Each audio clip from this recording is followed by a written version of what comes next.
अस्सलाम वालेकुम स्टूडेंट्स। सबसे पहले बेस्ट ऑफ लक उन स्टूडेंट्स को जो कि ITCS अकाउंटिंग पेपर 1 के लिए 4 जून को अपेयर हो रहे हैं।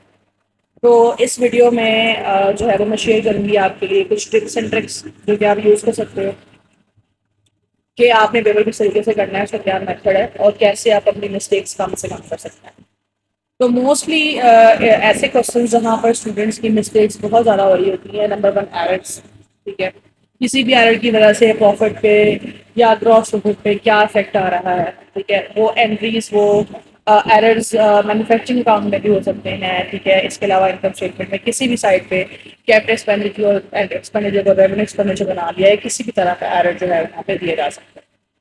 तो सबसे पहले आपको ये पता होना चाहिए कि एरर्स जो भी हमारे पास हैं उसमें क्या डिफरेंस है, ठीक है। आपको डबल एंट्री सिस्टम के बारे में बहुत अच्छे से इन्फॉर्मेशन होनी चाहिए, देन आप एरर्स के अंदर बहुत ही कम मिस्टेक्स करेंगे। फिर उसके बाद हमारे पास प्री पेमेंट्स एंड अप्रूवल्स के कॉन्सेप्ट आते हैं। इसमें भी स्टूडेंट्स बहुत ज़्यादा मिस्टेक्स करते हैं, ठीक है। अकाउंटिंग कॉन्सेप्ट्स के अंदर स्टूडेंट्स बहुत ज़्यादा मिस्टेक करते हैं। तो इसके अलावा रेशोज़, ठीक है। रेशोज़ भी एक बहुत इंपॉर्टेंट चैप्टर है। उसमें किस तरीके से आपने रिवर्स वर्किंग के थ्रू इनकम्प्लीट रिकॉर्ड्स भी बहुत ज़्यादा इंपॉर्टेंट है। इसमें स्टूडेंट्स बहुत ज़्यादा मिस्टेक्स करते हैं and some time bank reconciliation statement में भी।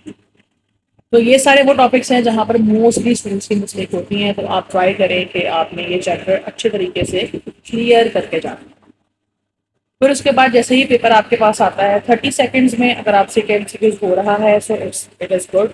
अगर नहीं तो उसको टिक करें और नेक्स्ट MCQs करना स्टार्ट करें। MCQs में ट्राई करें कि आप एलिमिनेशन मेथड यूज़ करें।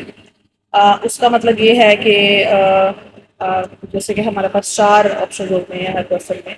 तो आप जो मोस्ट इम्पॉसिबल अगर आपको लग रहा है कि ये ऑप्शन नहीं हो सकता, तो 2 ऑप्शंस को आप वहाँ से कैंसिल कर दें और जो बाकी 2 हैं उसमें से आप कोई एक चूज़ करें, ठीक है। तो एलिमिनेशन मेथड इस तरीके से आपको हेल्प करेगा। जब भी आप MCQs करें तो प्लीज़ आप लेड पेंसिल लाजमी यूज़ करें। वहाँ पर आप देखें कि किस चीज़, कौन सा ईयर है, कौन सी डेट है। डेट्स बहुत ज़्यादा इंपॉर्टेंट होती हैं। मोस्टली स्टूडेंट्स इसमें भी बहुत मिस्टेक कर जाते हैं। डेट्स की वजह से डेप्रिसिएशन को गलत चार्ज कर लेते हैं। टूर एंड पेमेंट्स के कॉन्सेप्ट में बहुत ज़्यादा जो है वो मिस्टेक्स कर लेते हैं। तो डेट्स वगैरह को आप पहले अंडरलाइन करें, ठीक है। और अगर कोई ऐसा अकाउंट है जो कि आप कैलकुलेट कर रहे हो तो कोशिश करें कैलकुलेशंस कम करें और प्रॉपर लेडर्स बनाकर फिर अपना आंसर दें, ठीक है। तो ये चीज़ है, इस चीज़ के ऊपर आप ज़रा फोकस करें। और इसके अलावा अगर तो आप अक्टूबर नवंबर में अपेयर हो रहे हैं तो फिर तो आपका मसला ही सॉल्व हो चुका है। क्योंकि मैं जो है वो जून के मंथ में ही इंशाल्लाह mid of the June classes start करने जा रही हूँ।